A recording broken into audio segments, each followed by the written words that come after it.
Hey y'all, welcome to the channel. Today we're checking out top 10 scary British urban legends.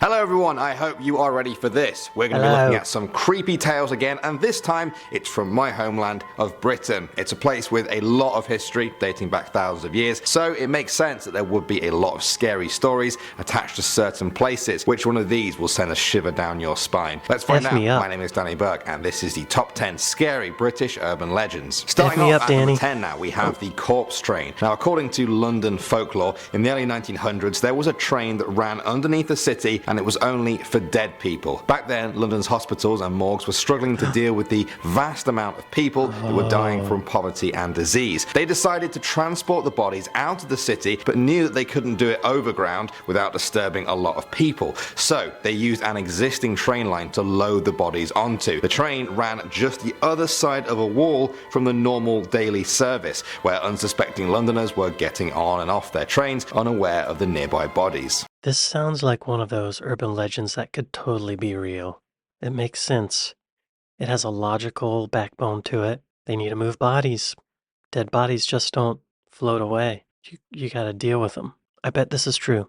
Corpse train. Probably true. Next up at number 9 now, we have the suicide pool. This one comes from Epping Forest near Essex. The story goes that years ago, a young couple in love were followed to a pond in the forest by the girl's father. When the couple finally embraced, the father leapt from the trees to confront the boy. The fight got out of hand, and the father ended up killing the boy in a rage at the edge of the pool. The waters then turned black. Wildlife that was touching the water died instantly. In the years that followed, bodies started to appear in the water. First, it was an old woman, then a young one with her young child beside her. They say the pool drew them into their death, and that the pool is still out there in the forest somewhere, waiting for its next victim. I don't believe that one. That's gotta be fake. Unless the water was contaminated somehow. I guess that could be. And they just attributed it to the death of the boy. I'm gonna say fake on that one.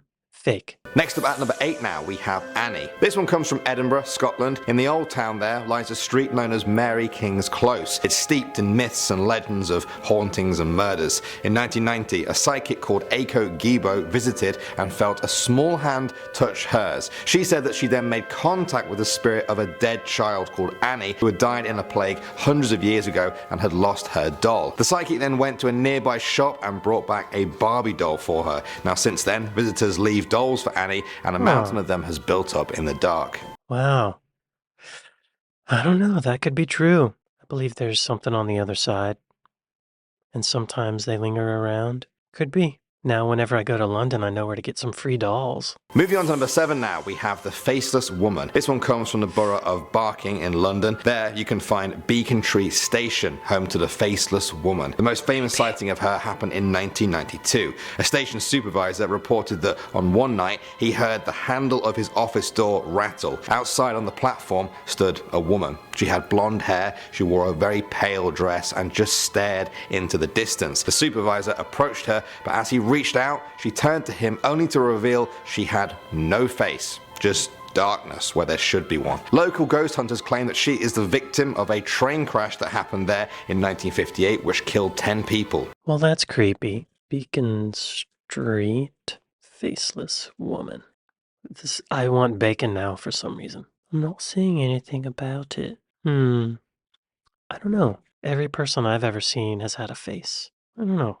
I'm gonna say fake. At number 6 now, we have The Beast. England's Hackney Marshes is known for its sprawling woodland and boggy reed marshes often covered in swirling fog, the perfect setting for this urban legend. The story goes that in 1980, 2 bear carcasses were found in the river. They had been decapitated. People started speculating about who or what could cut a bear's head clean off its shoulders. Then, a year later, 4 boys were taking a walk along the marsh one winter morning when they saw it through the trees. They described it as a giant, great, growling, hairy thing. As soon as it saw them, it reared up on its back legs and let out a deafening roar. The boys ran, but the story remains always in the back of people's minds as they trudge through the marsh. Hackney Marshes. Beast of Hackney Marshes is revealed to be huge Newfoundland dog owned by drummer from 90s band Kula Shaker.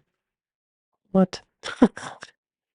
A mysterious beast of Hackney who terrified East London residents while prowling through woodland has finally been revealed, a 5-foot pet dog.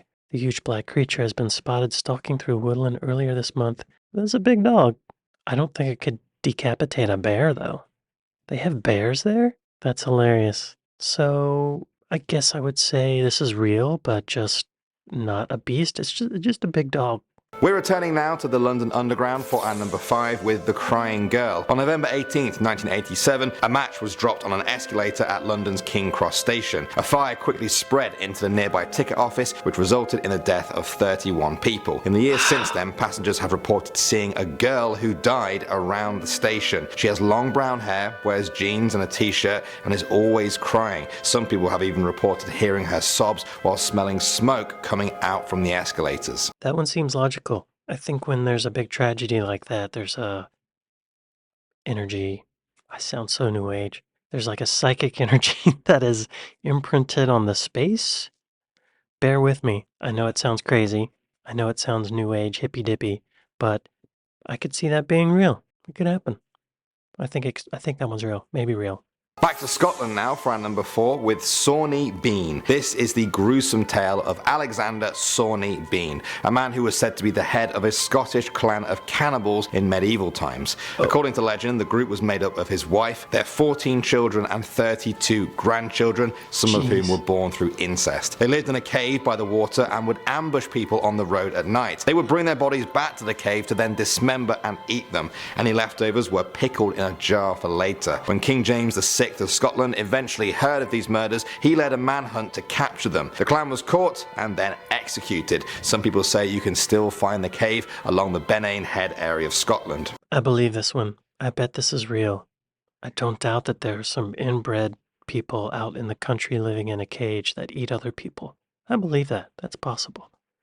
Especially back in the whatever times. What times did he say? In medieval times. Medieval times. Oh yeah. Yeah. They were eating each other back then. I believe it.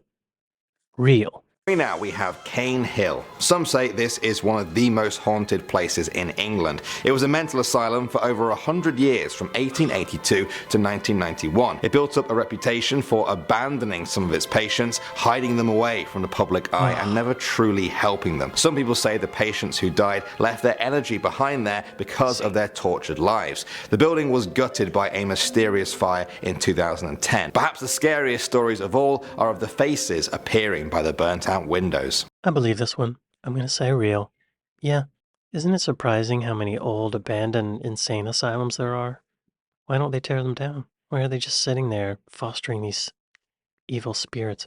Excuse me, not evil spirits, but Cane Hill. Real. Next up at number 2 now, we have the House of the Screaming Skull. This one comes from Bettiscombe Manor in Dorset, England. The legend goes that in 1830, a man lived there called John Frederick Pinney. He had a slave that he had brought back from the Caribbean island of Nevis. The man became ill, and on his deathbed, he swore he would never rest unless his body was returned home to Nevis. Pinney refused to pay for that expense, and when he died, he had the man buried in the local graveyard. After that, ill fortune began to plague the village for months. Screams and cries were heard from the cemetery. At the manor house, windows rattled and doors kept slamming. The body was dug up and brought to the manor house, where today only the skull remains, where it's said to haunt the manor, but the village remains safe. So this guy had a slave?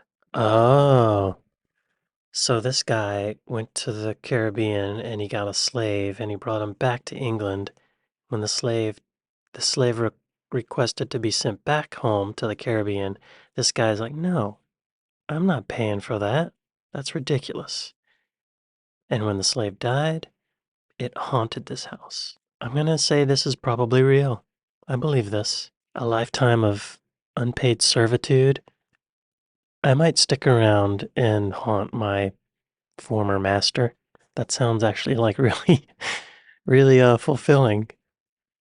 How could you not? Have the Hell Hounds. Dartmoor is a vast, rocky, windy and mysterious part of England. It's popular among tourists, but everyone who goes there is aware of the legend of the Hell Hounds. It's said that a pack of these ghost dogs wanders the moors at night, preying on sheep, and they're not afraid of humans. They've often been described as cat-like, but with the frame of a bear, and very fast. There have been pictures and film taken of them over the years that claim to show glimpses of these hellhounds in action. Many of the locals don't even need that though. They've heard the stories handed down from generation to generation. Some of them even say they've seen the hounds with their own 2 eyes.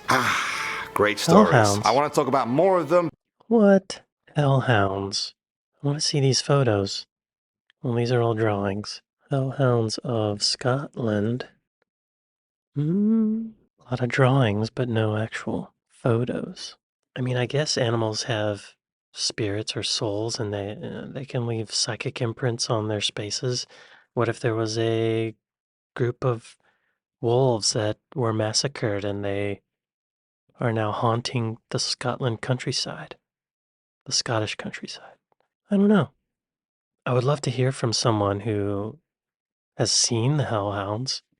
It'd be really interesting to hear what they look like. Yeah, those are some scary urban legends. A couple of them I believe, most of them I think are fake. Just for review, corpse train, probably true. Suicide pool, no. Annie, could be. Faceless woman, maybe. The beast, it's a dog. The crying girl, maybe. Sawney Bean, probably. Cane Hill, probably. House of the Screaming Skull, probably. The Hellhounds, I don't know. I'm going to say probably, just for the fun of it. I hope they're real. Great video. Are these common urban legends in Britain? I've never heard of any of them. Some pretty creepy urban legends there, even if they're not real. But anyway, thank you all for watching this with me, and I'll see you next time. Later.